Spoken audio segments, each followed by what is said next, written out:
Welcome and thank you for tuning in to the home of the most competitive game coverage, most intense unit analysis, and the highest of high-level plays ever seen by two casuals who barely know where the rule booklet is. You're listening to This is for Worlds. Let us join Aaron and Phi and see what competitive topic is on the docket today. Hi everybody, welcome back. Happy New Year. Hope everybody had a wonderful holiday season. Got everything that they could possibly want underneath the Christmas tree. You are listening to This is for Worlds. I'm Phi. I'm Aaron. And I think that's what we should start with. Did you get anything fun for Christmas? Anything wargaming that you'd, like to talk about or excited for? Wargaming specifically, I only really got one thing, but I did get some model stuff. I finally got my copy of the big book for Victory at Sea, because the store wasn't able to get it in. And, I did the whole thing, puppy dog-eyed my wife, pretty please. I really, really want this. Not that there's any, I'm a grown adult with a job. There's nothing stopping me from ordering it myself, but I finally was like, I want to get it, and it was November, and I was like, I probably should wait. Yeah, sometimes you just look at it and you're like, I don't necessarily want to spend the money on it now.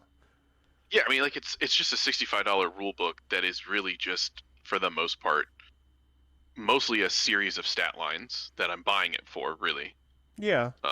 I mean, easier to list build, although I can't remember the gentleman's name now. I should have probably looked it up beforehand. I mean, now that we actually have some kind of list builder out there. That's pretty much all you really needed it for once you knew the game. So yeah, I got that. I got just a bunch of regular model kits because we all are about competitive wargaming. But I feel like I'm a good 60-40, maybe more split towards just hobbying is what I get a lot more consistent enjoyment out of. I do really, really enjoy playing games, and I'm lucky that I get to play games a lot. But my motivator for playing games is new projects to hobby on. So I got some Tamiya, actual, as we call them at work, old man hobby kits. I got a Tiger Tank. What else did I pick up? Or get, rather. Yeah, Tiger Tank, Easy 8 Sherman, and a bunch of Meng makes these cartoony versions of various World War II vehicles, and they did a bunch of tanks, and I got some aircraft, a B-17 and a Liberator. So it was kind of just nice. It's almost like building Legos, right? Just some snap fit models, and then some models that I can really sink my teeth into doing. So I know this is I forgot one. Yeah, I was gonna say there was one I completely forgot about. Yeah. Yeah. Just because I haven't had time to paint it, but I got, I think it's also Meng makes it. It's a 1/100 scale version of the P-1000 Rat tank, the German tank that has a battleship turret for its turret. It never obviously got made as a paper tank, as it were. But definitely we need to figure out some sort of homebrew rules for World of Tanks, because I feel like that's kind of where that would shine most. Yeah, I was definitely about to be like, this is a audio medium and it's not really great. The listeners can't really see the daggers. I am staring into the mic and I hope they're launching out in your earphones. I was like, how have we not talked about the one thing that can actually apply to the podcast right now? Fair. Yeah, I built it the on Christmas Day, primed it, and it's been too cold because my airbrush setup, because I am not brush painting that thing, is huge. My airbrush is in the garage and it's been too cold to do anything. What? 10 degrees is totally fine. Yeah. I mean, yeah, it's not nearly as bad as elsewhere in the country, or wherever else in the country where various models are held up. Yeah. But yeah, I completely forgot about that thing. It's just sitting on a shelf, primed black on a black shelf in a shadowy corner, so you kind of can't even see it. It is literally a rat lurking, just waiting. Yeah. It was a fun build. It was fairly simple. If only because at the scale and the size of it, it's not like it has a ton of greebly details, if you want to call it that. Um, but yeah, I mean, like it looks cool. You know, it even came with two 1/100 scale mouse tanks.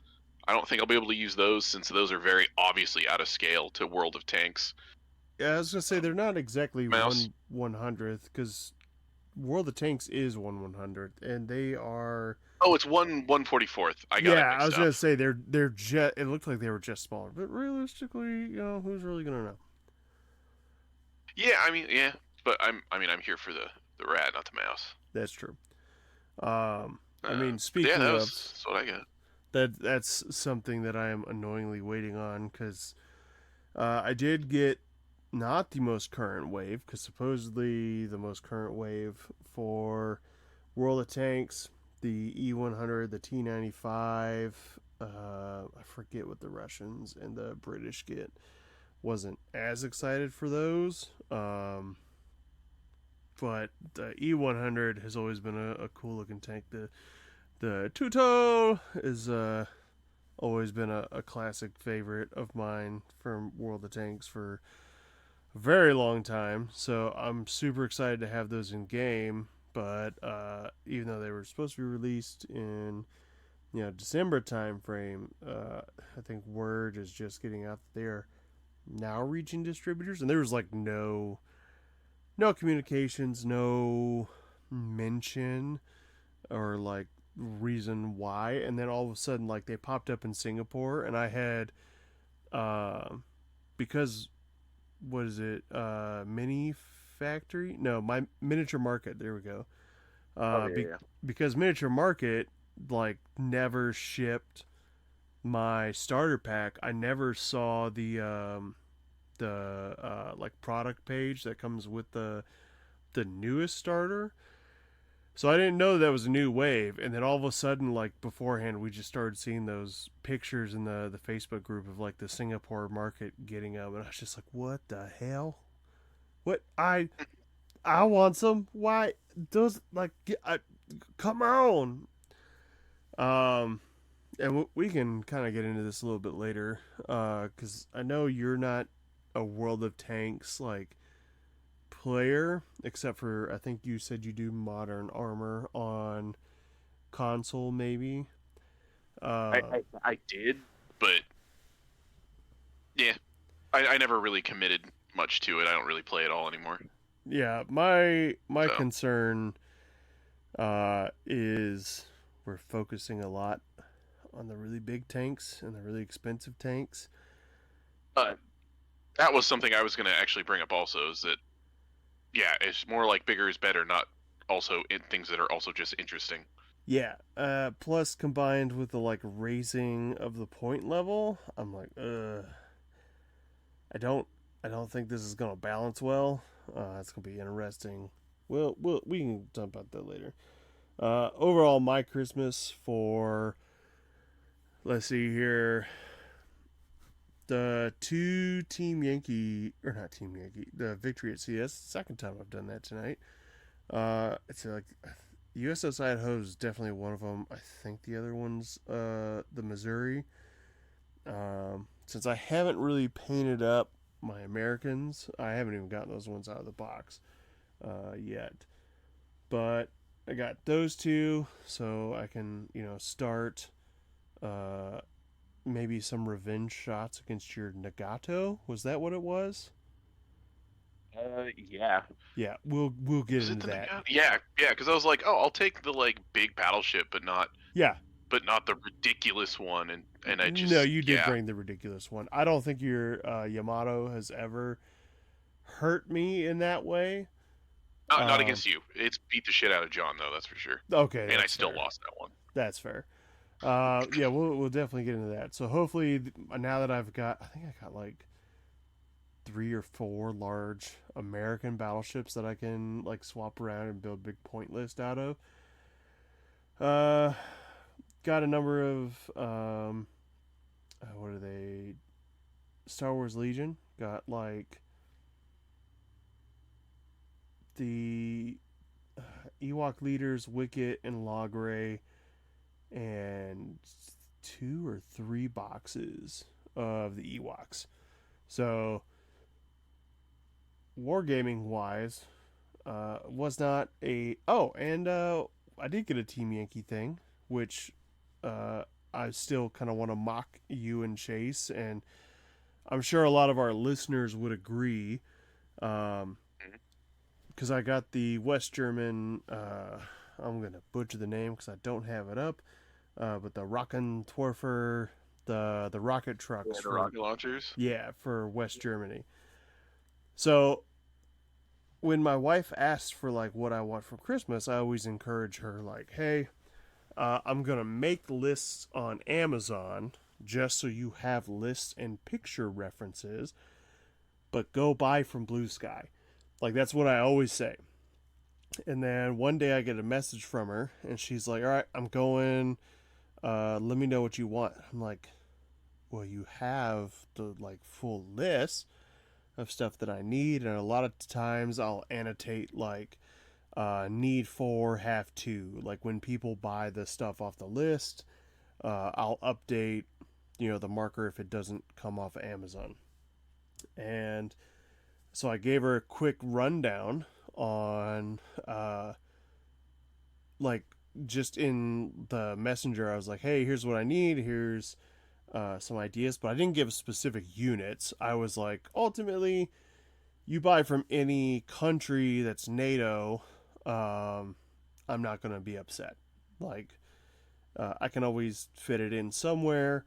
If you buy anything Warsaw Pact, it's going to be a lot tougher because while I probably have enough to start like an actual army out of that list, none of them are built, so probably wouldn't see playing time anytime soon or even get built. So I told her it's like just anything NATO, Team Yankee, NATO.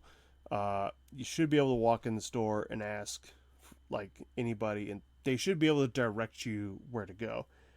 And apparently, everyone she asked in the store, including you, were like, "I don't know what the fuck that means." Well, my I don't think it was. I don't know what it means. I was more like, what don't you have? You have everything. Yeah, but the For, point of me telling her that was like, get duplicates. Like I don't care. They'll get painted up as something else, or maybe they'll be terrain. Like if I actually cared, I would have sent in like a very specific list. But I was just like, there, yeah, nah, just get anything NATO. This is the thought that counts. I don't really like. I right. have Because my first thought was S tanks, but I'm like, I'm fairly certain no, five out yeah, enough S tanks yeah, no. to take as many as possible. I did. I definitely. I Yeah, mean, technically, since you can run like, or at least the list builder lets you build it with three forces, although at the point levels we play at, it's not possible right now. Uh, I can definitely take more, but I did purchase when I pre-ordered. I did purchase all to run them. The only ones that I yeah. can't do that with right now are my VBL patrols, and they're sold out everywhere, despite me Oh constantly yeah, you're looking. taking 40 of them. Yeah, 39, 30. 37 Oh, you could. is like Oh, the because you already have technical some. count. No, no, no. It's like Oh, yeah, yeah. 37 is the full count, but I need 10 boxes total to make it happen. Gotcha. So, um, yeah, and I was just because she came after Christmas, and she was like, I really didn't know, and then she told me the story, and I was like, you had a list, all you had to do, and I'll give them shit for it too. Is like just anything that's not Russian, you could have just picked off, and I would have been fine. And in fact, funnily enough, the rocket truck she picked out, I don't own. So you guys like lucked into the one unit that I didn't have previously. So it was good on you. But that was essentially all I got. Haven't started on any of them because let's see here. We had Christmas since our last recording, and then I don't remember if the store was even open on the day after. Yeah, Uh, we were. were you busy? I feel. Why did we not play? Uh, I don't know. Wait. Oh, because it was a Tuesday, wasn't it? Yeah. Yeah. Oh, was that the time Uh, that I showed up and we didn't? You were like the only person working upstairs and you couldn't come down? it might have been. Because that I happened. honestly don't remember. And I Yeah. reorganized my entire. Because it was real quiet downstairs that night. And I like Yeah. reorganized the storage lockers. It's like all my stuff was there and Yeah, I was gonna easy say to I think it find. was because Chase and D took. They have a little kid, and the Christmas New Year's break that he has, they work up until Christmas. They usually work Christmas Day if we're open, although we weren't Yeah. this year. Uh, and then they take the his break off. So I was covering all of his shifts on the days that I'm like downstairs doing store projects. Gotcha. Uh, So yeah, that yeah, was I that was. was probably why we couldn't play then. And then uh, after that, we had New Year's, which I'm pretty sure was the semifinals for the college football playoffs, which I actually gave a Yeah. huge shit about.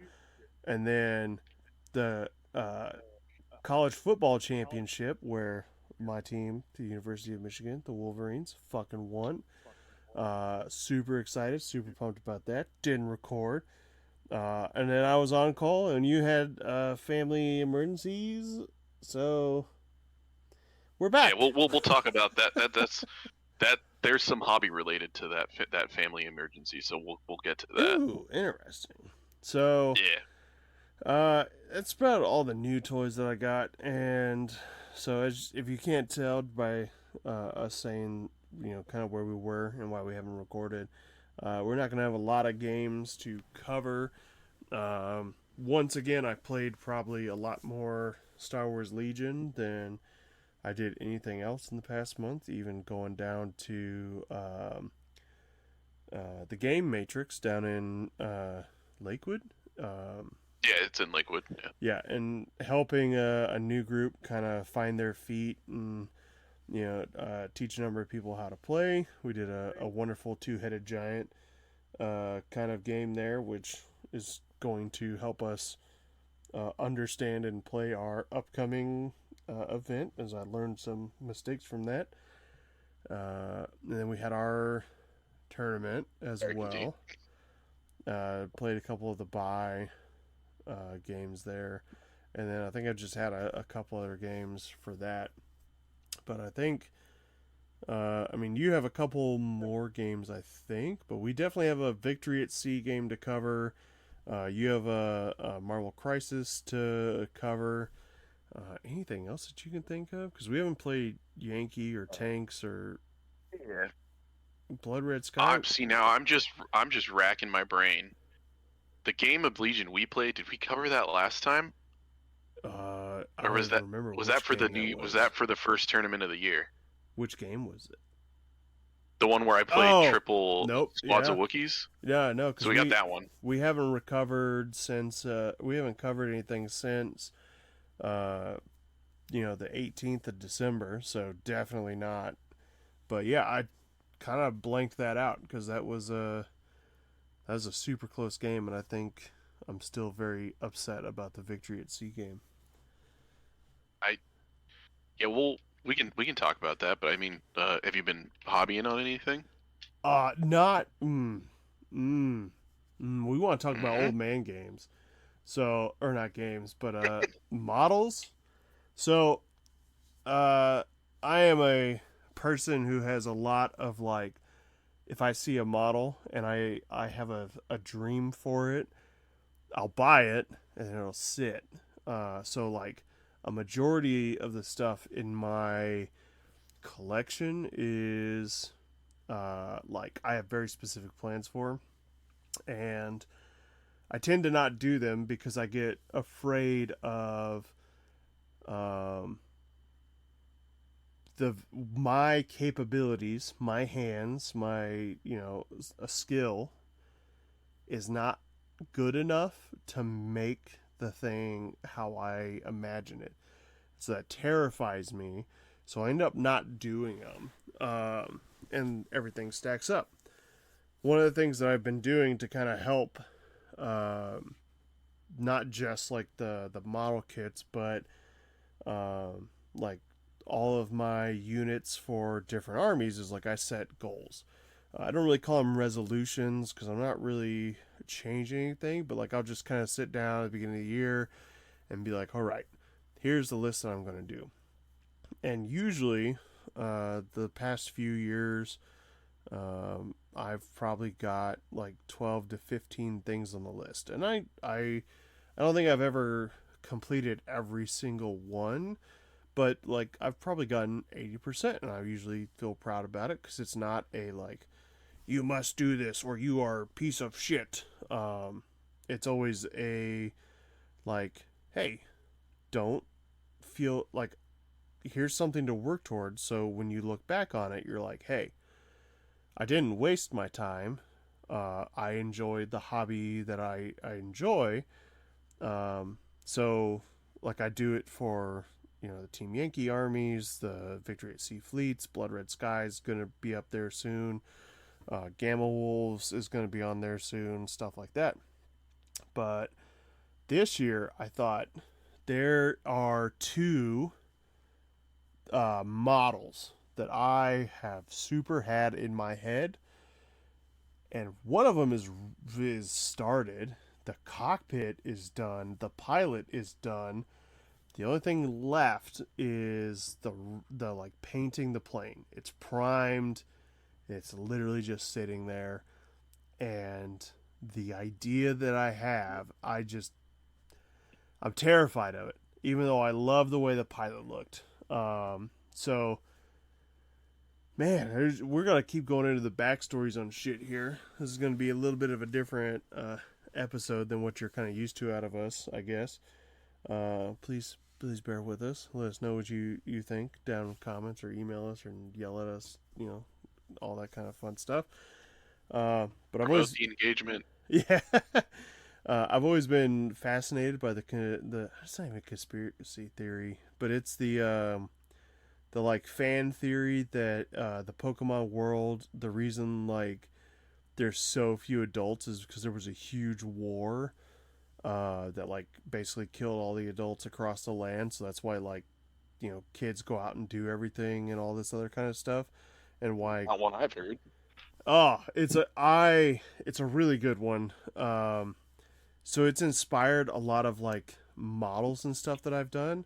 Like the F-14 that I did for a Blue Sky competition a while back is literally a Team Rocket F-14, and I have like Jesse and James and Meowth as like pilots. I mean, they're in their standard like outfits, but like the F-14 is a legit F-14 that's got like the Team Rocket symbol on the tail fin. The emblems are all Team Rocket. Meowth is like on the interior side of the tail. The numbers are like the old school Pokemon Game Boy text and stuff.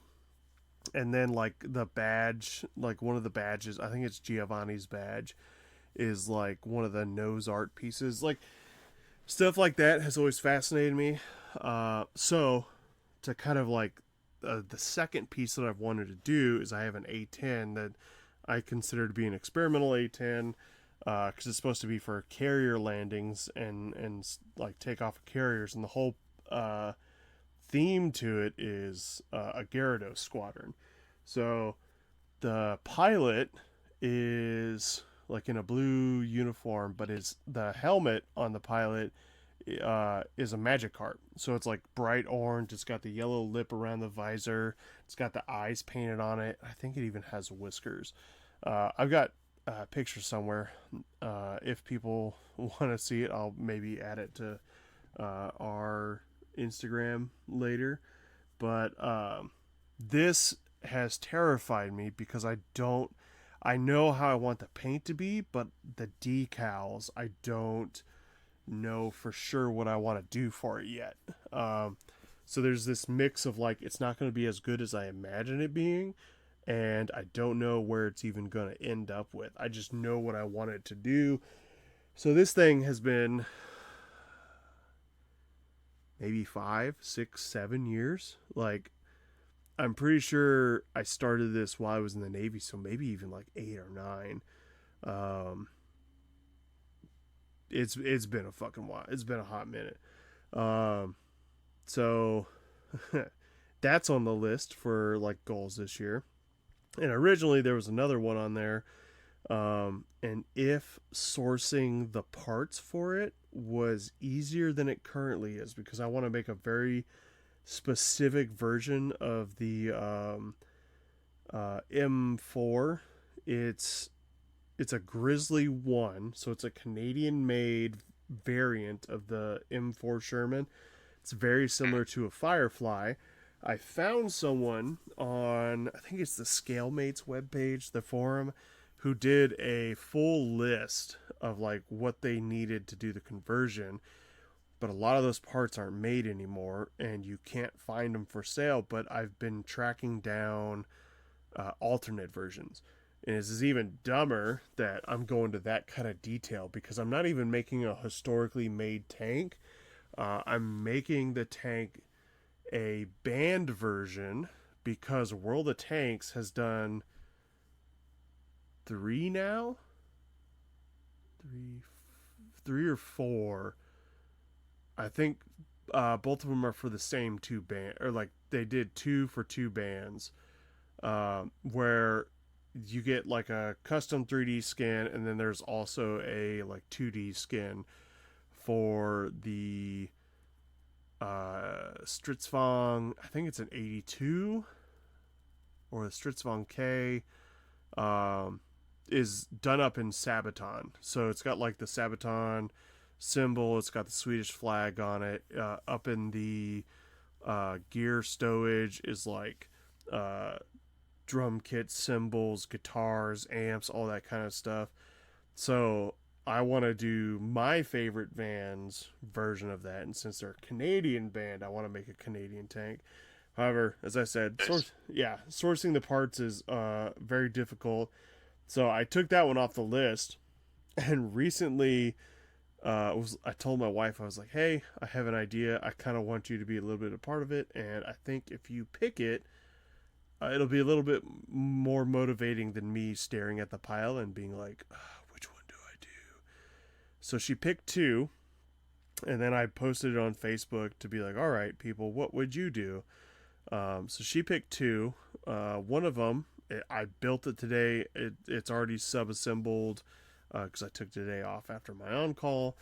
It's already sub-assembled, ready for paint, and it's the Nissan Skyline 2000 hardtop. I think I have a really cool idea for it. We'll see how well it turns out. That one's ready to paint. But since I had plenty of time today, I was like, you know what? I'll start on the other one. I didn't realize how big and detailed this thing was going to be because I failed to read the scale. It's a 1/12. Oh, God. Yeah, it's a 1/12 Tamiya kind of an F1 car. It is the Tyrrell P34 6-wheeled race car.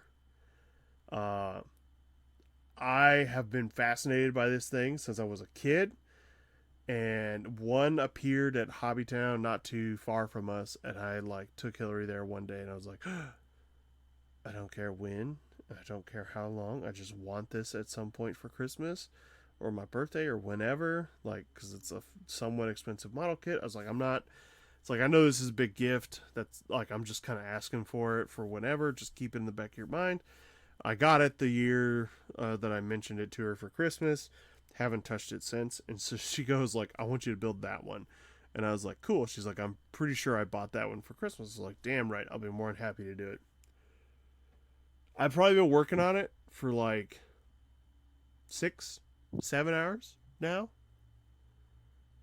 And I'm ready to pull my hair out. My gorgeous... Does it even look like a car yet? Nope. No, it does not. Yep. You start with the subframe assemblies. So you can see where someone sits. You can see foot pedals. You can see the rollover bar. If you really know what you're looking at, you can see where the wheel assemblies and the brake assembly all connects on the front end. Other than that, you would think that you're looking at the basis for like a what is the ship from Battlestar Galactica? The Vipers? Yeah, the Vipers. Yeah. Yeah, you look at it and be like, I think I'm looking at a Viper, like the base to a Viper right now, because this shit actually moves. Like, if you move the steering wheel, the front wheels move. If you press down on the front of it, it has springs in it, so like it flexes when you like put weight on it. The number of times that I have like read through the instructions and sworn that I'm like, yep, okay, I've test fit this. I know exactly where everything goes. I know what order I have to glue pieces in, and then turned around and not glued them in that order has been way too often. It's like 4 or 5 times now that like I'm just like, how did I miss? Like fuck me. So it is extremely complicated. I think it's going to be totally worth it when it's done. But that is the hobbying that I have done, and like all I could keep thinking is it's not it's worse than B1s. So and I'm hearing that the Geonosians for Star Wars Legion are also worse than B1s. But it like I'm doing this and I'm like I only have to do this once, so I can get through this. Right. Every piece you build is one step closer. You don't have to double back. You don't have to make it 6 more times. Yeah, but I just said I've had to like rebuild it like 5 times. I'm just trying to stay positive. That's all. Yeah. So like, that's pretty much what I've been working on. Ever since I did that big push to get the 1600 point Rebel Army finished, I haven't really had the drive to build anything else. However, I don't think I've mentioned it yet because like I make a lot of my own decals, and I found out not that long ago that Testers doesn't make the decal sealer that I've been using forever anymore. I finally ran out of my stock and was like, oh, I need to go order like another 4 cans. Found out they don't make it anymore. You can't find it anywhere. The one place that I had found like 6 months ago or something, like I put an order in and they're like, oh, sorry, stocks weren't updated on the website. We're currently sold out. So I've looked at a lot of things, and a lot of the stuff. Spray can or is it brush on? Spray can. Okay. I mean, you can do brush on. A lot of the YouTube tutorials that I've seen since Testers doesn't make the sealant anymore. There's a lot of either or. But a lot of the ones that I've seen, I've been disappointed in the. You can kind of say the weight of the decal. Like it's not like the skin on the vehicle per se. So like when you put it down, you can see the raised edges, and it's more like embossed section than it is like painted on. So it's been really frustrating. But I think I finally found something, because the guy that I got it from is in our store Discord, and he does Gunpla, and his like minor complaint was like, oh, it's not as thin as like the Bandai and the Gunpla ones that I use a lot, but it's still pretty decent. And then he showed pictures of it, and I was like, do you use Microset and Microsol? And he was like, Well, yeah, obviously. I was like, I can barely see it, man. I think you're making bigger of it than what it really is. So I'm hoping. I think it actually showed up to the door probably right when we started recording because Booster went nuts. I'm hoping that this will work out and be able to replace it because my World of Tanks minis, that's the only thing holding up about like probably 20 of them is like they're painted, they are detailed, but they're not going to get washed until I put the decals on, just so it kind of looks even. And then once I have those, I can finish the Gyarados A10 I just mentioned, and I can really go hard on the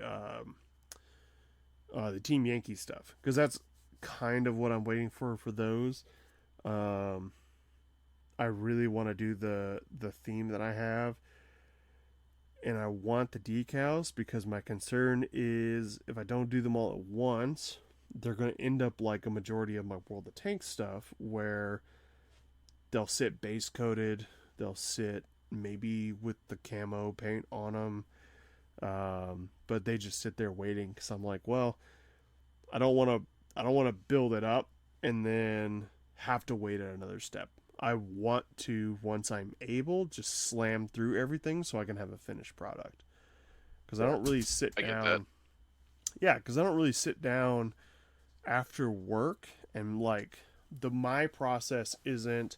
I've got an hour before I need to eat dinner and take the dog out and play with the dog and do a couple other chores around the house and then go to bed because I got work the next day. Because it takes probably half or more of that time just to get your stuff out, and then you're like, I only got 30 minutes to start, and I need to do like 40 tanks. I'm just gonna put it away. So like, I'd rather get like an hour of a video game in, um, at night, than what in my head's kind of like a waste, even though I know it's not a waste.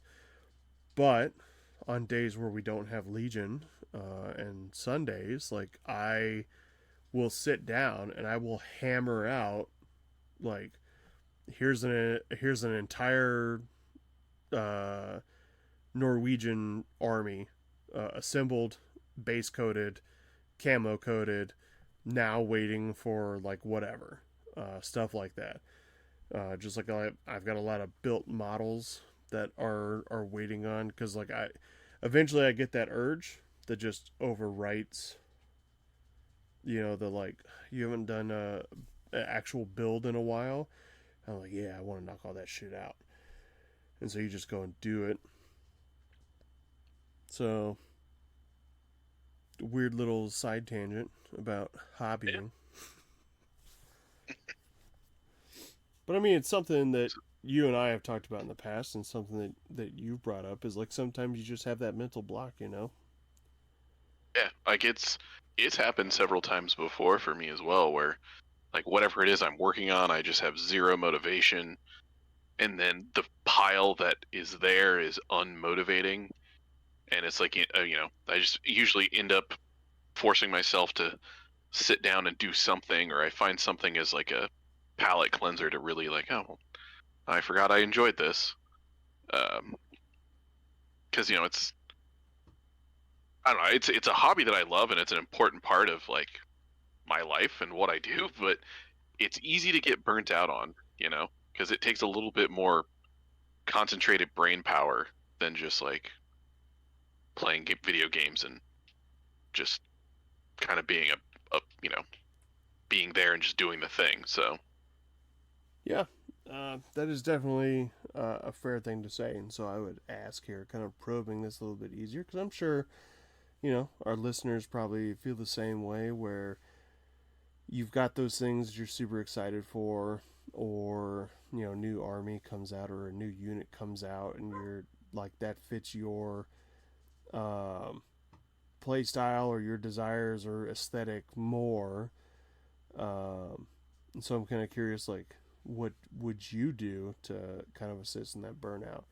because obviously I want to put out that, like, hey, sometimes it's just a good thing to take that step back, take a breather, because it's very easy to find yourself hating, something that you love if you feel like you're forced to.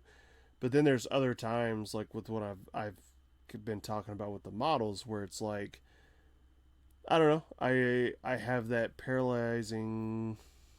I don't want to pick. I don't want to do it, but I want to, but I don't. And so it was nice and easy to reach out to Facebook and reach out to my wife and be like, hey, here's the collection. Here's what I'm willing to build out of this collection. Pick. And so, like, I've got 6 things that I need to work on. And I loved building the Nissan. That thing went together super easy. It's gonna paint really well. I even ordered some custom wheels for it because I don't know why. I think it's AMT. Why do you build stuff in 125th when everybody else does 124th? So I've got a number of. That's like a scale I don't think I've ever even heard of being It's available. so frustrating. Fuck, man. If we were a model podcast, I'd bitch about that for like an hour because I bought 2 specific model sets so I could combine them. And then when I went and like actually slapped them on, because one of the kits didn't even have the scale on them, so I thought they were the same.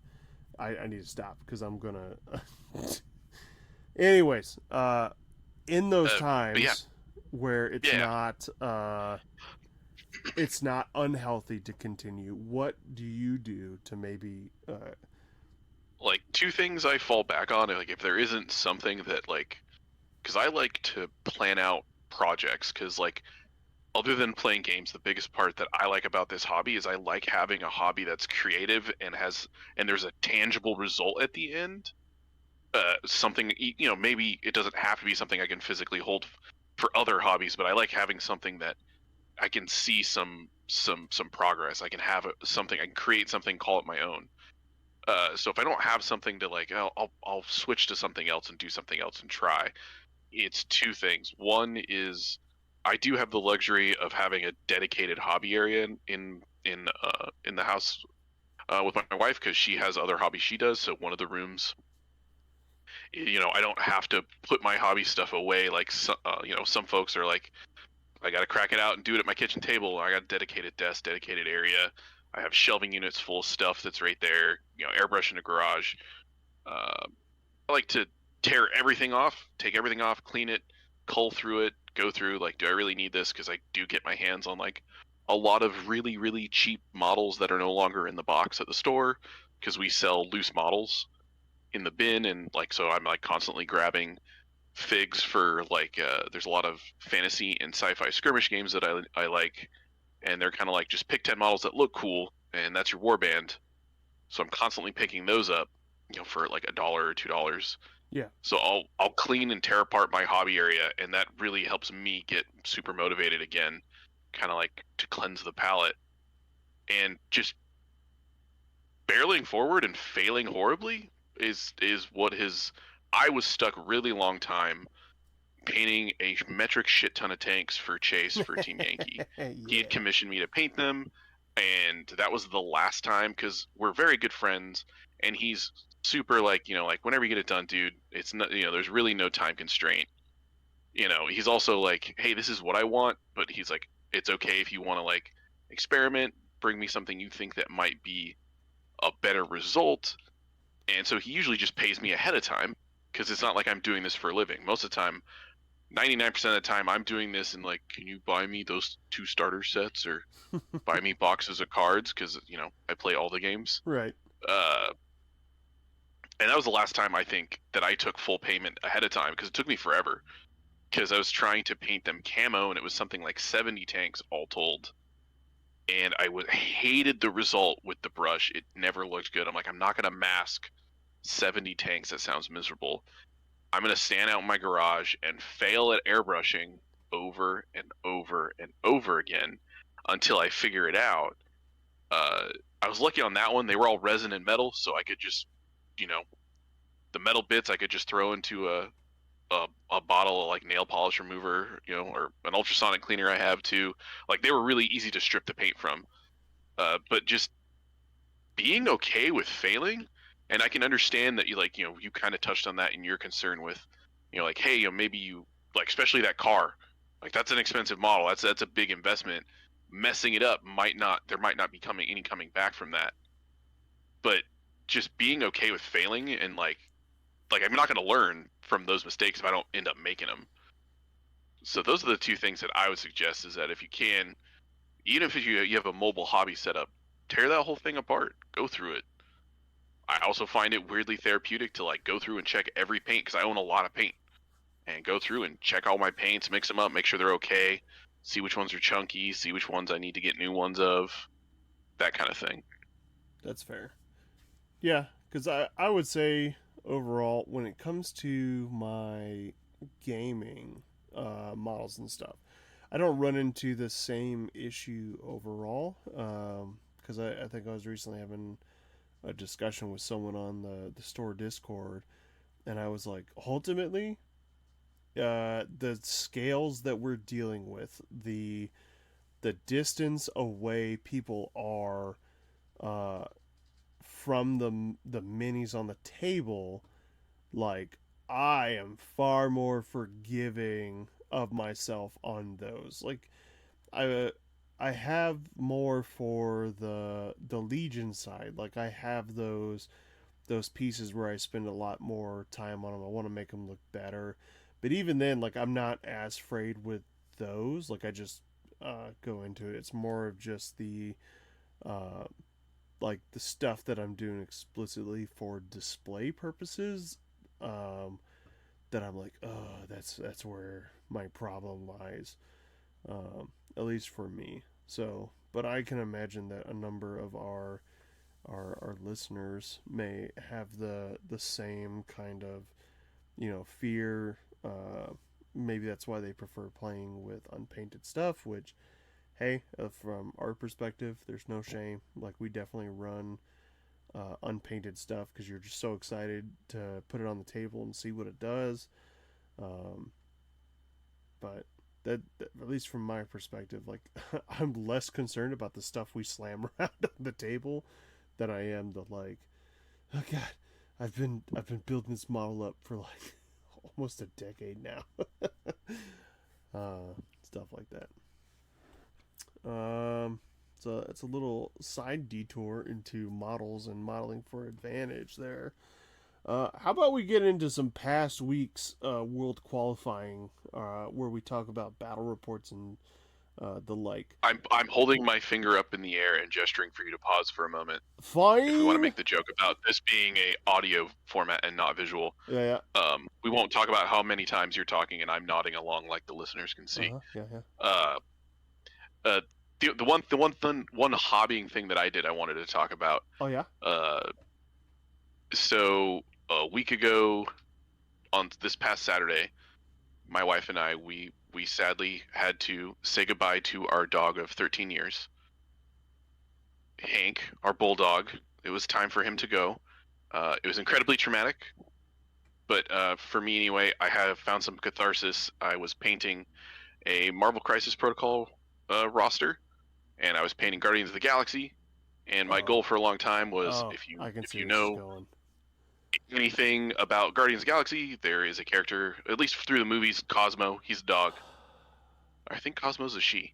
Yeah. Anyway, so there's a character that's in the game called Lockjaw, and he's a big bulldog. Like in the comics, he's as big as a Volkswagen bus. He's a big boy. And I was like, okay, cool. I'll paint up Lockjaw like my dog. This was before Hank had left us. Oh. Just as a fun thing to have. And then once I find a 3D printed Cosmo that I like, I'll run Cosmo as Lockjaw, and then Hank can come home. And then we lost Hank, and it was really hard, but like, it was a lot of fun for me to be able to sit there and pour over pictures of him, especially because he was, for a bulldog, he was old as dirt, and because like bulldogs do not generally live that long. And his coat was all white from old age, and to see old pictures of him, being a vibrant young man, barreling around the house. And of course, because it also fits the Marvel theme, I had to paint his base like the Rainbow Bridge because a lot of folks talk about that's how they talk about losing their dog. So and so crossed the Rainbow Bridge kind of thing. So Just yeah, until I siphon find tears Cosmo, over here. right? I was getting choked up a few times. I was sitting at home after work late at night, wife's in bed, just poring over pictures of my dog while like mixing paint colors. You know, going, okay, let's paint around his tail. We don't need to make an accurate butthole or anything like that. Don't make it weird. But yeah, I haven't committed to putting down that model on the tabletop yet though, because then people can beat up on him. Ooh. But he's at work though. I was say I'd post a picture on the Instagram after we do this, but I'll remind most you of my tomorrow. models live at work. I'll remind But you yeah. tomorrow.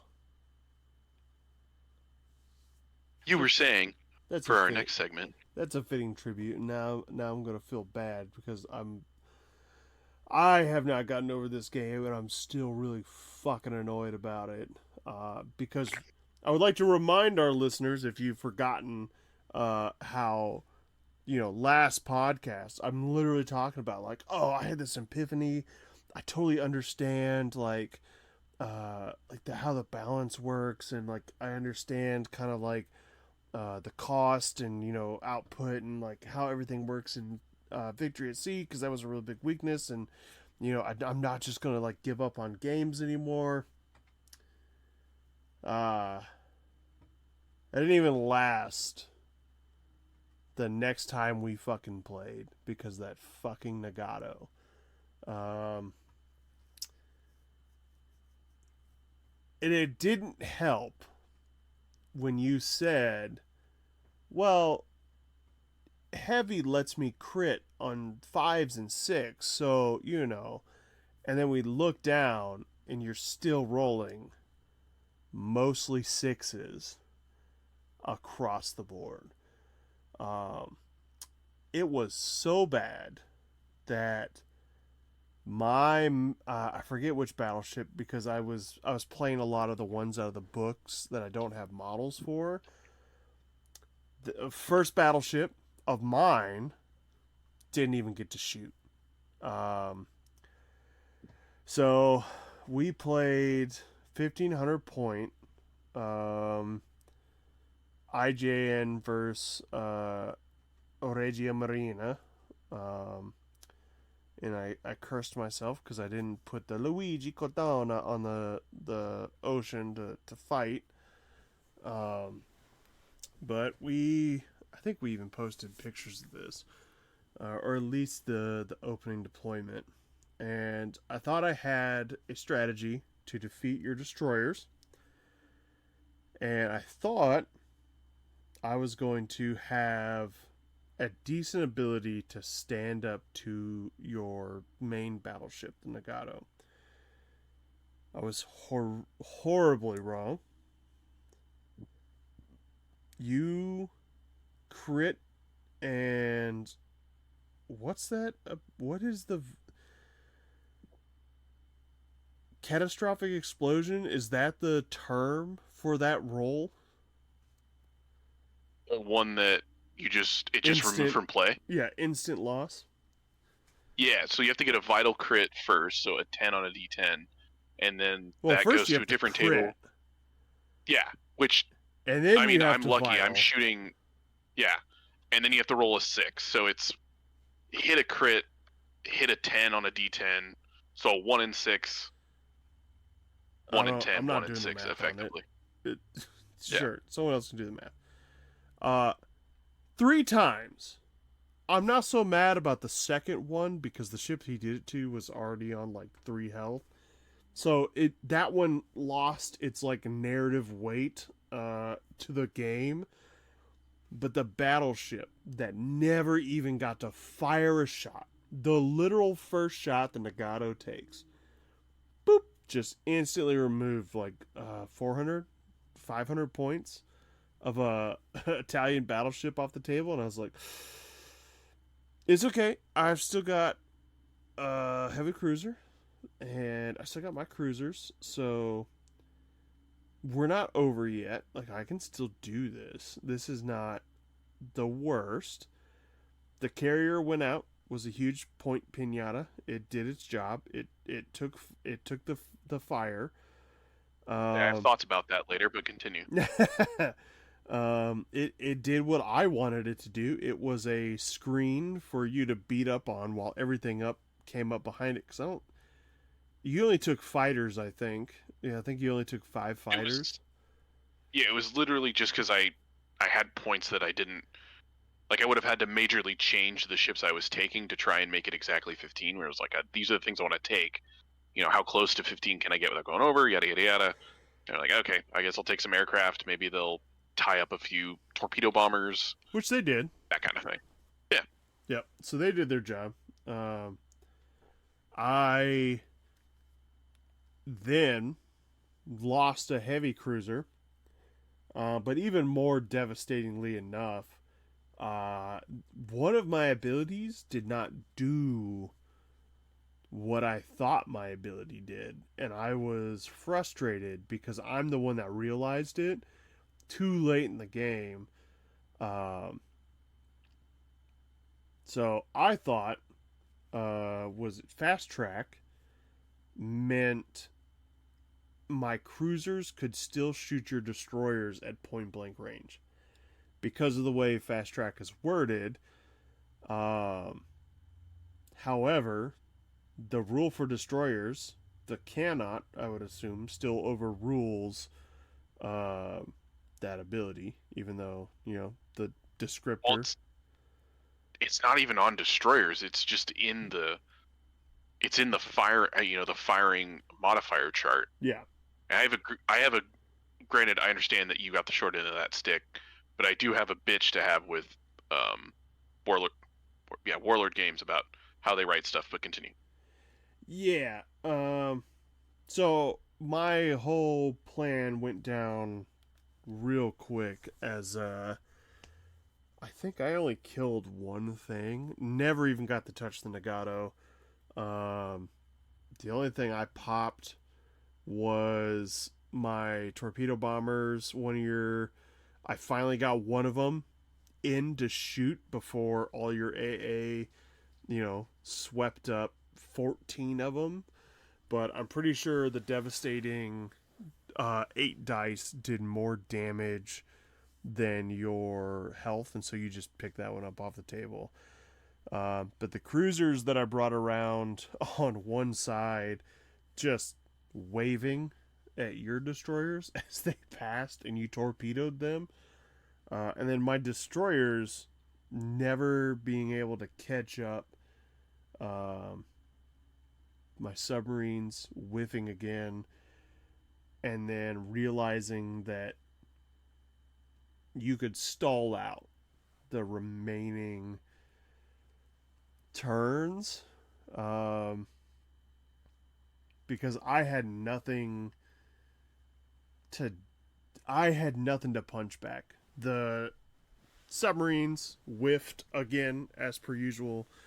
You wiped out 14 torpedo bombers, nuked my heavy cruiser and the battleship with crit 10 crit catastrophic explosions twice. So, when you're staring at your fleet and all you have is 3 destroyers, 2 submarines that can't keep up with anything else, and when they finally got the shot, whiffed, so they didn't have any torpedoes left except, out the butt, which I've still never managed to line up a shot for.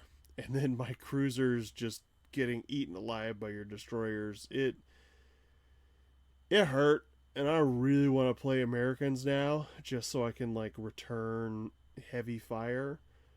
Although I did find, I'm pretty sure those would also be thematically appropriate.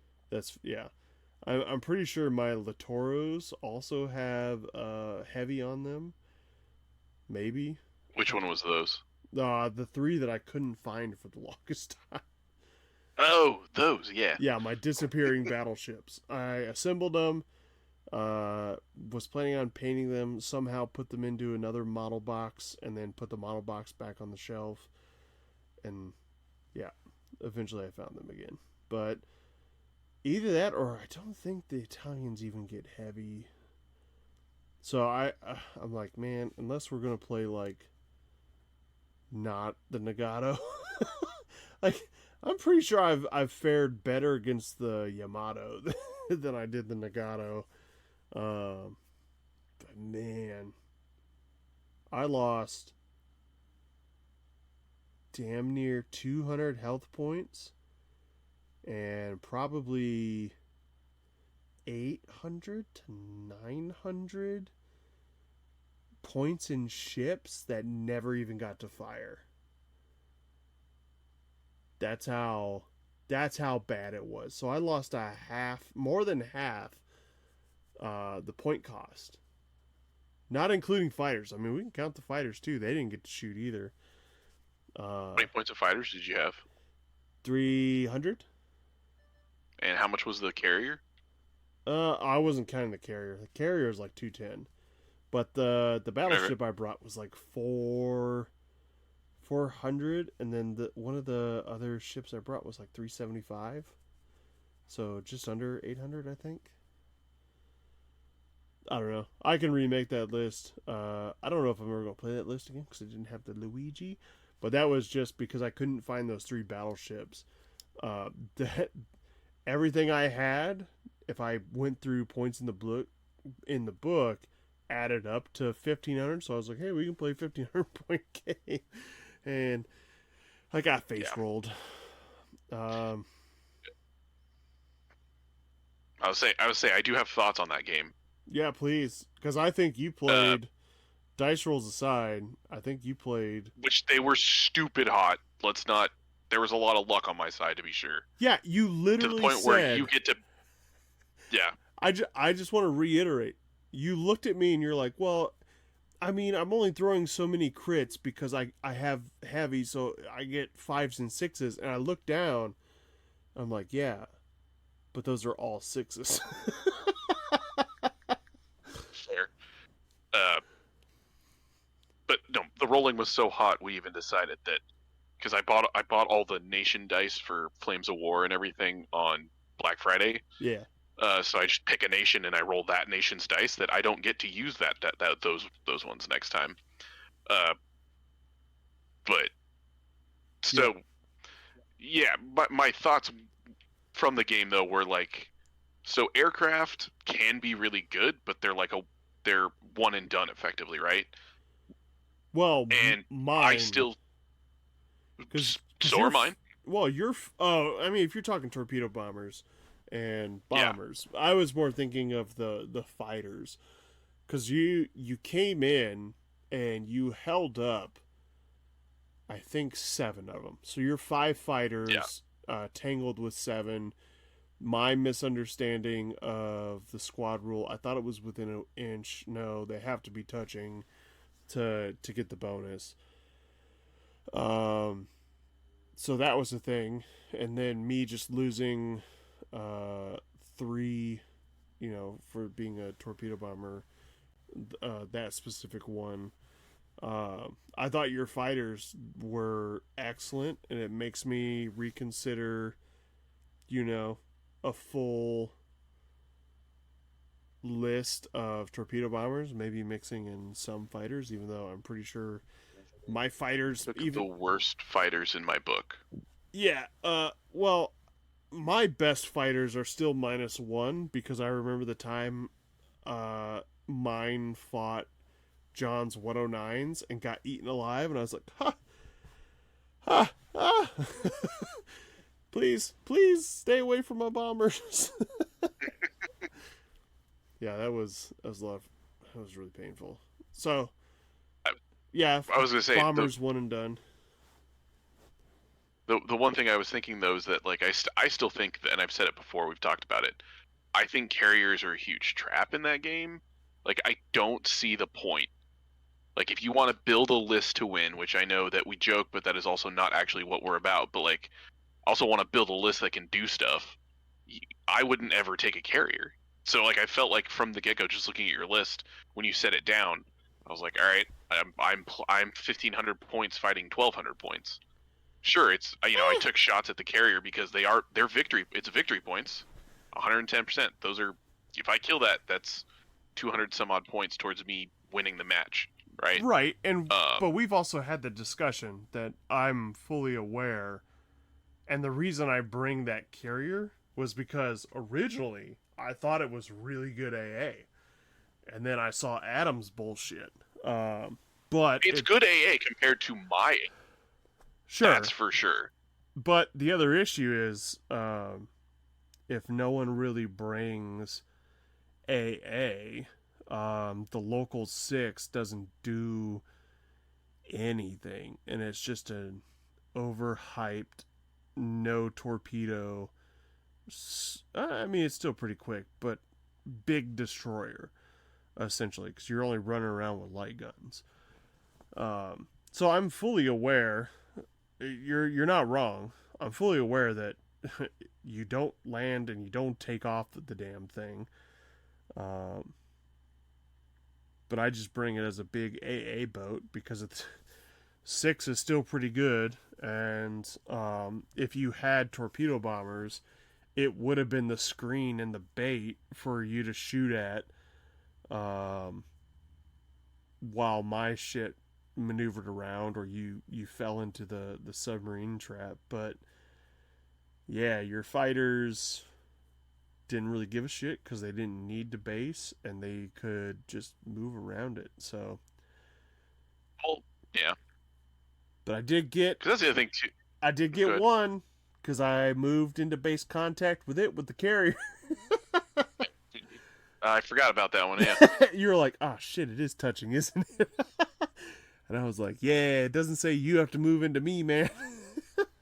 I'm just gonna maneuver this guy and I'm gonna kill that one fighter.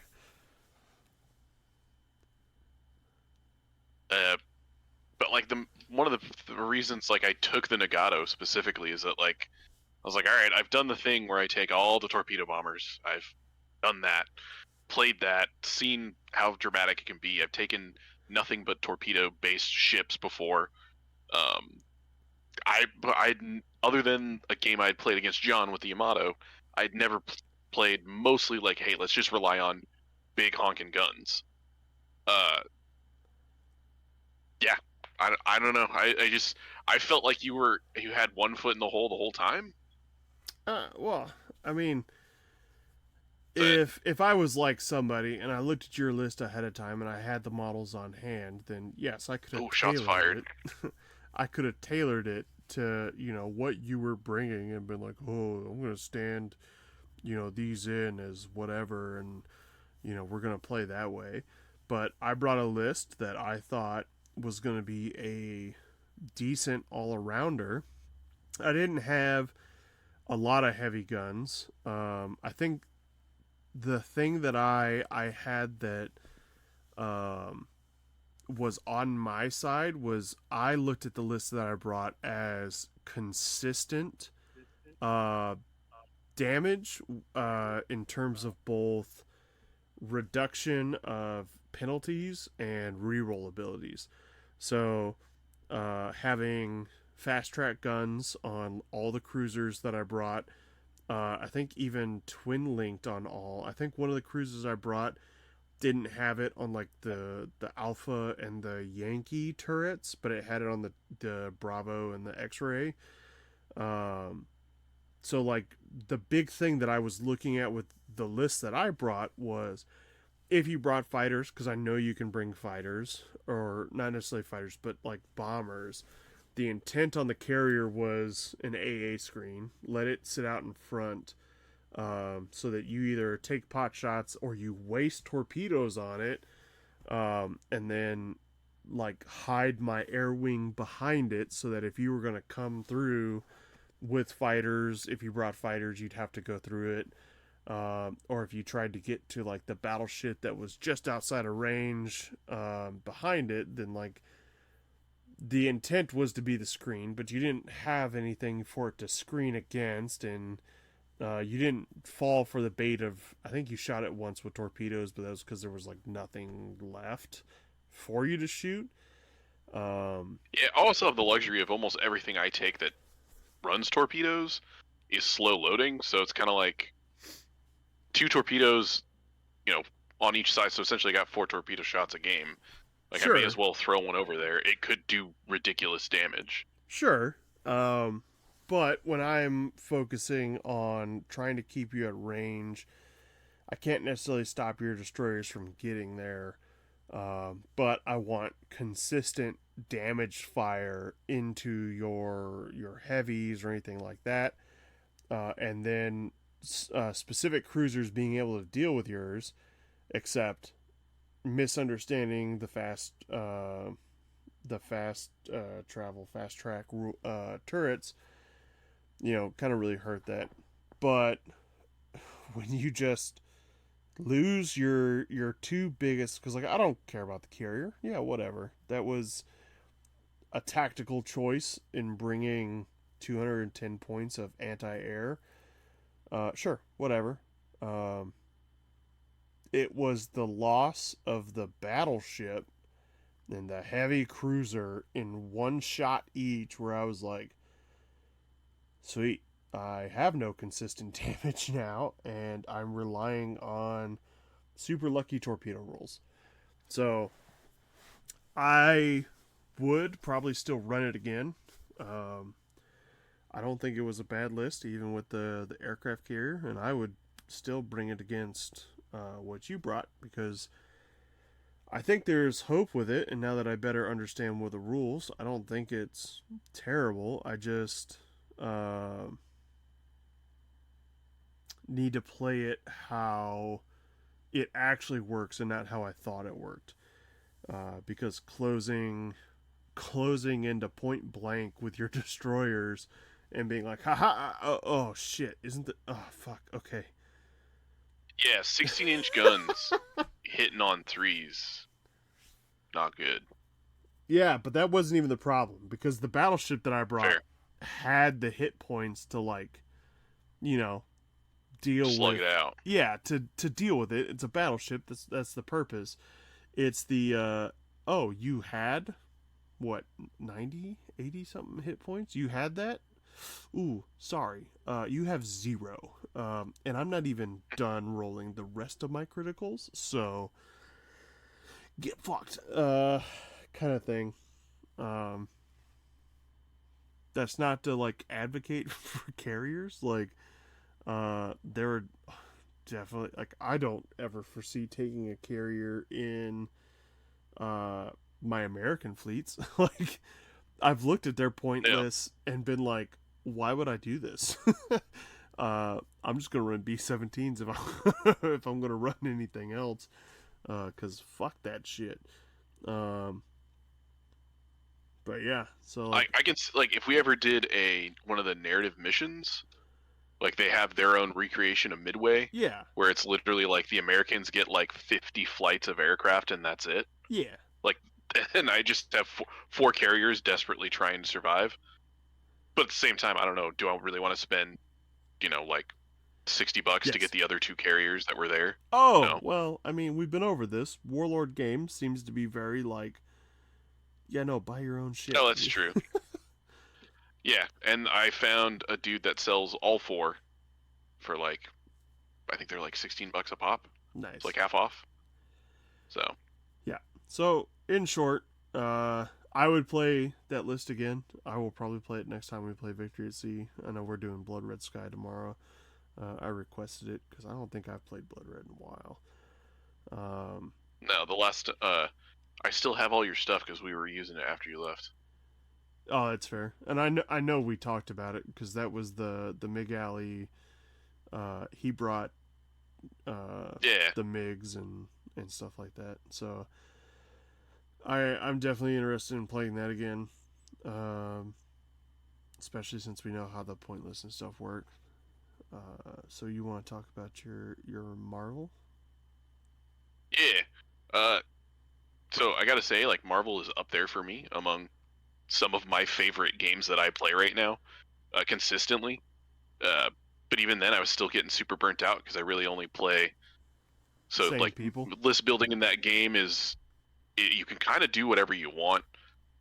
I know you're not like you don't even have to be like super familiar with comic books in general, but like comic book movies, you could have Captain America on the same team as Red Skull with Spider-Man and Doc Ock. Like you can do that. It doesn't matter. You just forgo certain synergies, right? And a lot of times you do that. For a long time, some of the best competitive lists early in the game were just the best models that they offered. There was no synergies. You just took good stuff. Sure. But I really prefer to like put down a list that is, nope, I picked everything in affiliation. So I was playing X-Men and X-Force, and so I at least allowed myself to go, well, as long as they're all mutants and good guys, I'll run. If someone's not in X-Men but they're in X-Force, like they're at least on the same side of who's bad, Magneto, kind of thing. Yeah. But so I was incredibly sick and tired of playing them because that's really all I'd been playing for going on 2 years.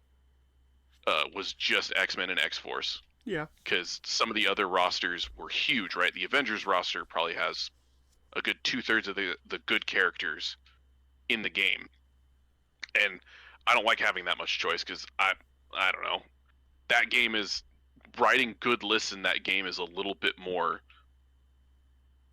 I don't want to say involved or you need to be smarter, but certainly more difficult for me, I guess, because there's a lot of moving pieces and whatnot. Sure. But anyway, so I committed to building a new list.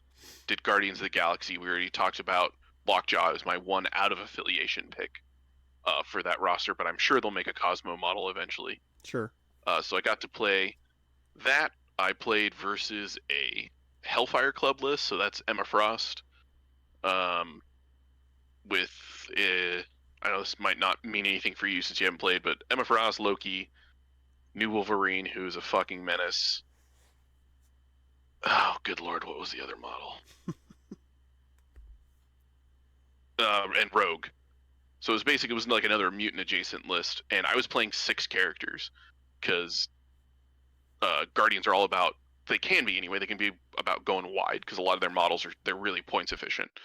So it was like basically the movie cast for better or worse. It was Star-Lord, Rocket, Groot, Gamora, Nebula, and Drax. Right. And sure, like a lot of them were a little bit less powerful on paper simply because they were fewer points, but they had a lot of good abilities. Gamora on paper is fucking gnarly. She looks like she can do a lot. Star-Lord has some reliable stuff. Drax has cool, fun things that he does. But I was calling him the Deuce because everything on there is 2, so it's just like the range rulers in Legion, for example. But the range 2 ruler for attacks in MCP is about 2.5, 3 inches, and he had a token on him that made him go about 2 inches, and his range was 2, and so he was just like fumbling around, not doing anything. I will fully admit I made some poor plays, but it was the first time that I'd ever played the roster. Sure. But I got my ass beat. Like, I got fucking stomped into the ground, and it was comedic. Adam was watching me and Dustin play, and we were cracking up at the incredibly huge whiffs that I also was like my opponent was rolling, but it was like, all right, I'm gonna throw 9 dice, which like 9 dice is a big throw in that game. Your average like basic attack is probably about 5 dice, and your spenders, the ones that you actually spend the resources you earn in the game, are anywhere from 8 to 12. So like 8-9 dice, it's a good attack. Sure. Right? I had all my things turned on. I had some re-rolls. I had my opponent in a good position to deal a really impactful hit. 8 dice, they're D8s with symbols and such, into 8 blanks, I think it was. Maybe 7 blanks and a skull, which is a dead dice. It's not modifiable. And I was just like, like someone's, like I'm walking along and someone gave me a flat tire. I just tripped over nothing while standing still. And the best part of it was that, my opponent rolls into their defense, and the game favors offense fairly heavily. Just in terms of the results on the die, I think there's 4 or 5 offensive successes and only 3 defensive successes on the dice. So it favors offense in that regard. Okay. And even him rolling 5-6 dice on defense, which was really good because he had bonuses and stuff, I think it was, rolled into all blanks, and I was like, that could have been a huge impactful turn. And it was super swingy. At one point, I was like, okay, cool. I had dazed two of my opponent's characters. Dazing in that game, everybody, for the most part, they have their because you have like a 3x5 card, your character card. When you reduce your opponent to 0 on the front, they're dazed. They're no longer interactable, and then they catch their comic book style second wind. They stand back up. Captain America says, "I can do this all day," that kind of thing. And then they have their backside, their injured side. But dazing is important because you can take an activation away. So I dazed two characters. I scored some points. I was like, all right, we're neck and neck. I think I was down by a point, but I was in a good position. And my opponent had first activation the next turn and proceeded to daze four characters. I think with one character, where it was just like fucking boom, boom, boom, boom. And you alternate activations, and whoever gets last activation for a turn, your opponent goes first. Despite getting four characters dazed, I still didn't have priority the next turn. Oof. And I was just like, dude, he had all the objectives, and I was like, I have not been beat this bad in this game in a long fucking time. And it's usually Adam. Because if there's any game that Adam specifically would probably play competitively and go to LVO, I get the feeling it would be MCP. Like, that's his game, that's his jam. Right. And yeah. But he enjoys having a good time, and he'll laugh and have a good time, but he'll beat my ass, but like, oh yeah, I mean, I get it. God damn. I definitely laughed at the second and third critical catastrophic failure. I did not laugh at the first one, as much as I was like, I should probably, not be a shit about this. However, fuck you, bud. Like, yeah, I get it.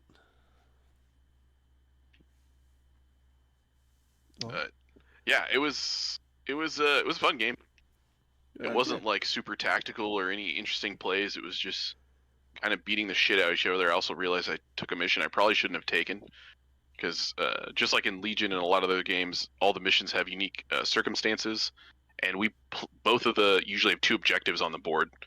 Something securing a point and taking a objective that you carry around with you. Both of them dealt damage when you scored them. So I was getting the shit beaten out of me by my opponent, and then the objectives were hitting me, and I was playing a bunch of squishy, low health characters. Ah, yeah. I was like, I'll take that mission out of the roster. That's no good. But yeah, other than that, we just played a game of Legion. Yeah, I'll let you set up that one if you would like. I will say, Yeah. I ran. Pretty sure it was the it's in the bag list. Ahsoka, Jyn. Yeah. So that'll help you set up the story here. Yeah, we were playing on the indoor table. We were just getting a game in during. It was the last somebody round. Dropped. No. Yeah, it was the last. No. We didn't have a bye this time. Oh, we just had an extra table. That's right. We had an extra table because we thought so. Just in case. And then we had someone come out, play one game, because they knew they couldn't stay the whole tournament. They didn't want to play and then drop. So they came out. We got them a game in the first round, and then we relaxed and chatted and hung out during the second round. And then you and I were like, "Hey, we haven't played in a while. You and me against each other. So let's fucking do this." And I'm gonna let you tell a story. I will just say that was probably one of the most mentally taxing games I have played in a very long time, regardless of game system. It made me think, and I probably had the most fun in a long time with that game. Yeah, it was a good one. It was swingy, a lot of drama, but literally didn't know who was going to win until the very end. Yeah, it felt. I'd say it felt like okay, yep, I'm done, a few times, but We were Yeah, but playing on our indoor table. We it had what felt that key way for you positions? and me. Yeah, yeah. Well, that's what I mean. Yeah, yeah. Yeah, indoor key positions. I don't recall what the deployment was. Oof. I don't know if you do. I don't think it Oh, was anything. It was the corners. yeah, I I'm forget what pretty it's sure called. it's advanced positions. Yeah. Yeah, the ones where they get scout or recon intel or whatever. Yep. Yeah. And the only reason I allowed that to happen was because I had to get rid of the objective. Or no, I had to Hmm. get rid of the other deployment zones. That's right. Because I didn't care about the condition. Um, I didn't really care about that objective. Because I think most of the objectives I could have like run away, like got there, run away with Pathfinders, and keep your Wookiees at length. But the I forget what the first two deployments were, but they would have started you way closer than you were, and I was like, that's a death sentence, like against Wookiees. Not doing it. I've played enough against Jason's Wookiees to know. So at least having the back corner away, even though you got recon intel, let me be far enough away, even though I didn't end up taking that, and we were somewhat close at the start. Yeah. So, like you mentioned, I took it was Han, Chewie, 3 squads of melee Wookiees. I think it was 2 or 3 squads of rebel troopers with upgrades. I think it was 2. Honestly, can't remember. And a squad of fleet troopers. Because just like MCP, like I had been most consistently, even though I don't play Legion a ton, I was consistently just playing echo-based defenders and playing double snow speeders, basically all last year for the most part, and it's super bored of it. So I was like, well, I have 3 squads of Wookiees. I've never put them on the table. I really like taking melee units in war games that allow it. Like I enjoy getting my models stuck in. I was like, let's lean in, and I was like, I want to lean into that. Originally, I was going to try and make a list with as many squads of Wookiees and Tauntauns as I could manage, but I felt like it was a little bit out of my ability to play. uh, but I was like, well, let's take a little more redundancy. Like, take troopers, take Han, who's stupid good, Chewie, who can just be 9 extra wounds for Han and the regular Wookiees, and it felt like at the beginning there that like you wiped a whole the fleets got wiped out in a single shot. No, they were not my first Something. target. Yeah, it was the Wookiees. One of the Wookiee squads got just like gunned down. Yep, because they made it out It was a drive-by farther. shooting, wasn't it? Yeah. Yes, because you put the fleets and the Wookiees out on that edge, and I was like, why would you do that? Why would you put them so far away from any other support? So, one squad of Pathfinders went that way. The land speeder, Jyn, and Ahsoka were kind of that way, while the veterans held down the center, and one of the Pathfinders was making a run out to the other key position, and the land speeder just rolled amazingly well, and you didn't do so hot on the defense, and then got a second attack off with damaged or unstable astromech, and That's what you it was. Yeah. yeah, you had like one Wookiee left, and Yeah. that guy ran He across the then field. proceeded to last almost the entire game, by the way. Yeah, he did. That's because I was like, Jyn can probably pick him off near the end. Um, I need to wipe this rebel trooper squad and the fleet troopers before they get to be a problem. But they were never a problem. Not as big as the Wookiee squad that literally charged right across the center and murdered a rebel trooper squad and the veterans and the Mark II. I'm pretty sure. Um, Yeah, pretty they sure. cleaned up the Mark II. Yeah. Yeah, I'm pretty sure that Wookiee squad like wiped everything, and only I think the veterans just kept aim punching and was like, we're I'm just gonna take as many of you with me as I can, and that really helped because then I remember them like going to tie up the Pathfinder squad that was like near the center objective, and it just finally overwhelmed them. That was Don't forget, scary. Han was also rushing up the middle behind them Yeah, and was just like, "Oh, it's my turn. I'll delete 4 models. yep. Delete 4 models." Picked off pretty much the entirety of the Pathfinder squad holding the one key position objective, and then your Wookiees walked over and like murdered the one guy that was left. And then he I picked. think was probably a play mistake I because they then Yeah, hung out on that objective and did nothing for the rest of the game. yeah, because you even if you had pulled them off early, I know we talked about this at the end. Even if you had pulled them off early, um, you I had nobody on the center objective until literally turn 6 into turn 6. So even if they had sprinted across the map, because I did not pick that objective near the center. I knew that it was going to be a force one of your units to come out. I thought you would send the one of the rebel trooper squads that way. I was mistaken. But you needed it to be a scoring objective, so you couldn't ever really leave. But I still don't think that was near as big a mistake as the fleet and the Wookiees way over on the island by themselves. A flank all by themselves, yeah. Because it let me kill 2 activations without losing anything myself.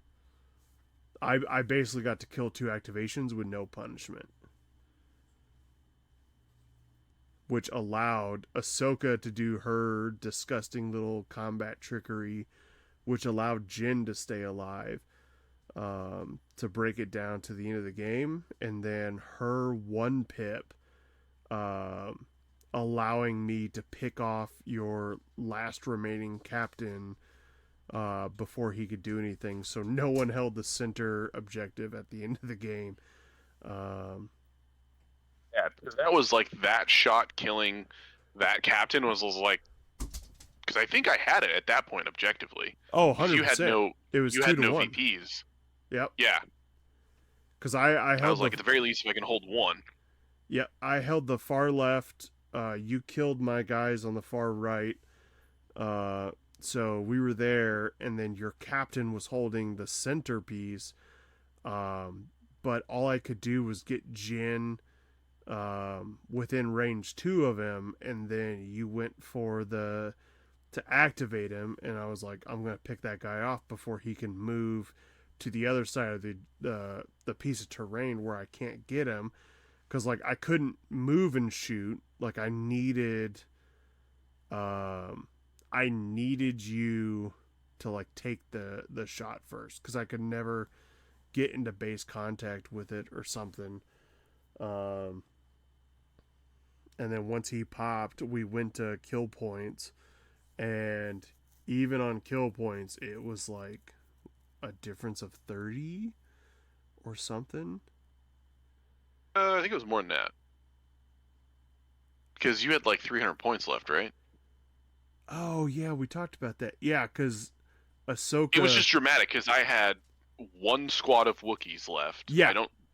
They were, well, I guess, regardless of whether or not they were full health, and you had named characters, and that was it. Well, we each had... So I had Ahsoka, Jyn, one of the Pathfinder guys, like the Pathfinder captain, and you had... Oh, I missed that. Yeah, and because I thought we each had, like, you had the 1 full squad of Wookiees.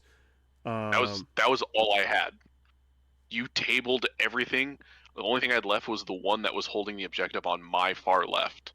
Okay. So then, yeah, because I remember having 3 miniatures on the table, but they just happened to be Ahsoka and Jyn.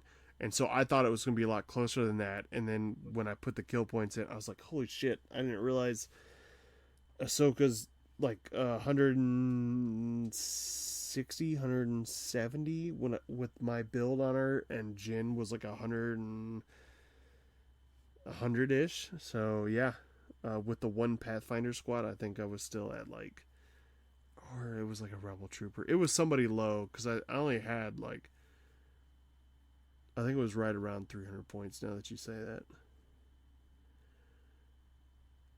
So the Wookiees are like, I can't remember now. Maybe 150. If 150, I'd be surprised. Because I took them, I took all the bells and whistles, the shield, tenacity, recon intel, all that good stuff. I mean, it worked because you hammered really hard. Just the like we talked about it after the like put the fleets over there. That is what it is. They would not have been near of a target. They would have been like, oh, I just need to worry about that group getting to range 2 over there. But when you drop that other set of Wookiees, I was like, they gotta die because they can get there was decent cover for them coming in, that if I didn't put the hurt on them early, it was going to be a second full health Wookiee squad murdering my units, and I knew I couldn't do anything about that, even if Ahsoka, was punching on them round 2. So I needed to put as much hurt into them as possible, and I just, was able to take them without being punished for it. Everything else you brutally murdered, um, and punished. Like, Yeah, I got everything was knocked down, drag out in the everywhere else, just not on that side.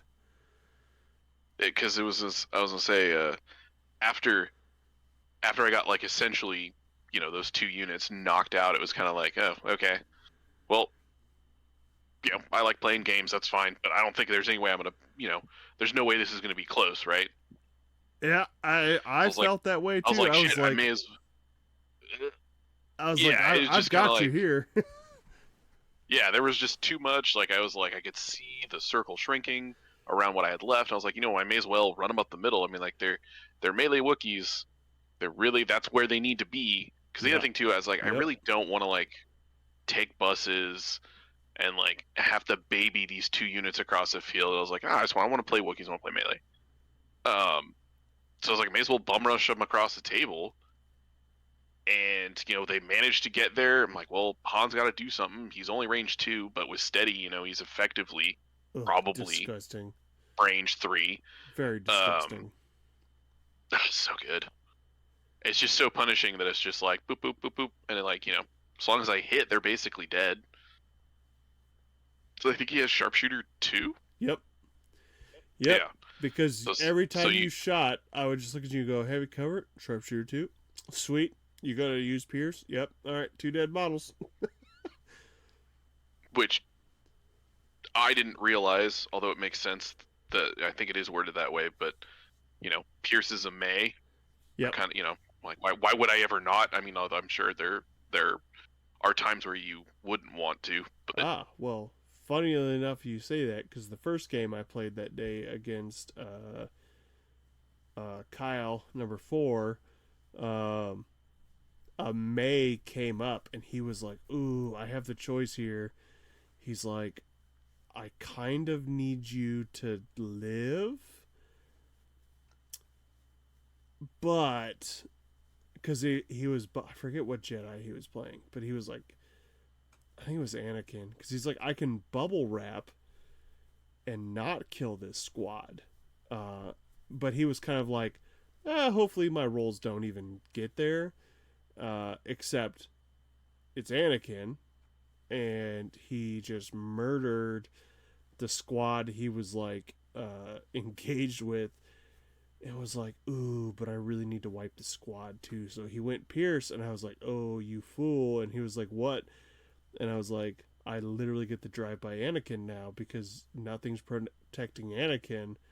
So here's a double shot of full land speeder to the face, and Anakin walked away with like one health and was like, I see why I don't pierce that. And I was like, yeah, you got a little greedy with the kill and left Anakin unprotected because he had engaged like a unit that was already uh, like, I think it was only on like 4 health, and he just threw like 3 crits, 2 hits, and he was like, oh, you have white saves. And I was like, yep, so it's a good chance I'm going to die either way, and I think I saved 1. And he was like, yeah, let's just go ahead and kill it. I was like, sweet. Land speeder comes around the corner, first shot, second shot, and then Anakin was like, ah, I get it now. That's why it's a May. So it's a tactical reason. Yeah, but those were really the only games of note that I had. yeah, I know we're starting back up tomorrow with Blood Red Sky, so we'll be able to cover that next time. I'm trying to think if there's anything else. We don't really have any contentious conjectures for tonight. Yeah, no real future competitive markets. We already kind of talked about the World of Tanks stuff and looking forward to it. We can kind of Wolf still. Yeah, we can kind of mention the like my fear thing because I know we said we can maybe get into it. What now? For World of Tanks, how a lot of their releases right now are what the video game considers to be tier 10 or top of the line, and it's like I get it, but we're gonna run like, what is the point of bringing spam miniature lists? Because it's been a while since you and I played World of Tanks, but I distinctly remember the one time that I think we upped the point count so I could bring Yag Tiger, 2 T-54s, and a Crusader, and you brought like 9 tanks, like a bunch of M4s, Easy 8s, and then the Super Pershing. And I think the Crusader and a T-54 died and like wiped your entire army. And so my concern is going to be, why would anybody bring anything else? Because like, just because you can bring a lot, you're basically hoping they get to, you can get to the flank and the range shot get them before they kill all your units. But shit, man, some of those big heavy tanks, when they're throwing like 8 armor dice or whatever, like disgusting some of them are doing now, whereas like I thought the rule was like can't go more than 6, and now they're like, oh yeah, well this has a 7 on its thing natively. I don't know. I just feel like the lower ranks are not balanced, and they are definitely expecting them to play against the highs, and it's not going to be as fun. It's like Flames of War has their eras, right? Or their early, mid, and late war. Like, they don't say it, but it's kind of implied. Like, hey, all I got is World War II stuff. Maybe you should also just play World War. Like that's their implication. Yeah. Because yeah, sure, I have a million things, but it doesn't matter that I'm rolling 4 dice each time against your 8 defense die plus however many were yada all this shit. That it's like, it's just, it doesn't balance because I'm just spreading the strength out. Like, it's usually you're like, I want some redundancy, I want to have a lot of units on the field, but like definitely quality is overtaking quantity. Yeah. In that regard. Because I feel like, yeah, sure, then you're stuck bringing the mid tier and like trying to MSU at mid tier.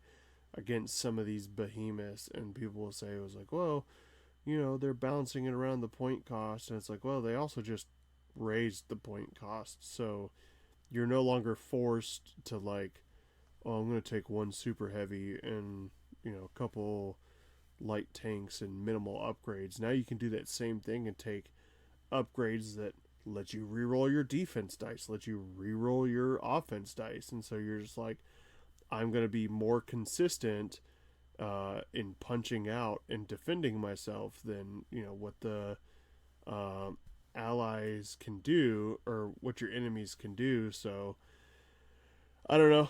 I'm still interested in trying it because I only need to buy like one-off minis, and it's a really quick, fun, like 20-30 minute game every once in a while. But I don't know. I'm concerned of how fun it's going to be when everything that you're encouraged to bring is like a 200 point behemoth that you just augment support pieces around, when M4s are really cool and the Comet is really cool, and I'm sure the Russians and the Germans have cool things too, but that's my concern. Yeah, it seems like it has the same problem that the video game has, effectively. Oh, no, no, no, no, no, no, no, no, no, no, no, no, sir. I will. Oh, no, fair enough. I will stop you there, because in the video game, at least, like, I don't never really played Modern Armor or whatever the console version is, but as a closed beta participant in the first North American T10 ever on the North American server, Mm-hmm. they at least split it similar to how Flames of War does the eras, where you can only go at most 2 tiers above you. So if you bring a tier 4, the highest vehicle that you can see is a T6, and then the lowest is like, actually I think a tier 2. Tier 1s are kind of locked in their own like 1-2 range. Like if I remember, you can't see a 3 when you're playing a tier 1 because like it's so vastly different that like you can't pin anything and you'll typically get one shot. So M4 is not expected, like a base M4 is not expected to roll up against a mouse in the video game and be like, yeah, I got a chance. Like, it's not how that works. So, like, maybe World of Tanks, the miniatures game, will go like that or similar to how they do Flames of War. But, like, right now, when you just, hey, free reign, the only restrictions are some upgrades only go on specific nationalities. Other than that, take a German, take a Russian, take a British, take an American vehicle and have fun. Then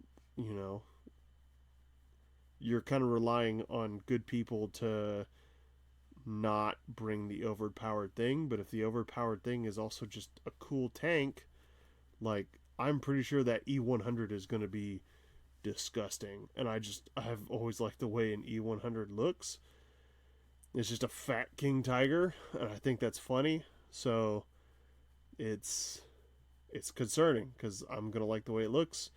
I'm going to like the paint job that I have on it. I'm going to want to play it, but I'm also going to be concerned about how it affects your feelings to just be like, how am I going to kill that thing? Like, I'm going to bring 8 M4s and I'm going to try and flank it, but if I've also got like T-54 following it to like protect its side, then it's not as fun because then it's just like, this feels more like a chore than a game at that point.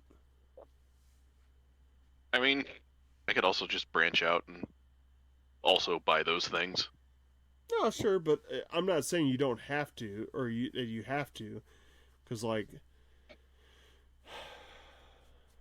everybody should be able to play the toys that they have, and yeah, it's not going to be worlds competitive, but it should at least be like with good strategy, you can take a lesser system but with quantity because it works in other games.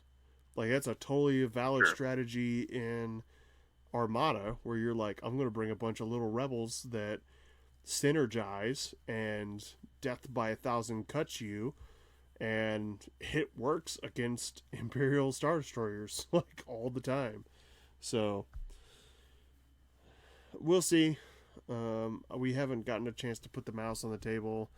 I don't think the game that we played with the Yag Tiger and the T-54s was necessarily um, overpowered because that super Pershing did a lot of work. Like I said, I'm pretty sure. Yeah, I only lost one T-54 and the Crusader, but I'm pretty sure the other T-54 was either about to die or like half health, and the Yag Tiger just being in the perfect sniping spot managed to drop the super Pershing, and I just kept hammering away on it, and it was a super close game. So we will see with the new stuff when we can get a game in, but that's my concern. I know we kind of mentioned it at the beginning. I still like them because they're cool looking tanks. Everybody loves the Toito. So, anything else you can think of? Anyway, no, that's all I got. Well, you want to say goodbye to the peoples? Bye, people. Bye, people. We will talk to you next time, and we hope you have a wonderful rest of your weeks. Go in game. Bye.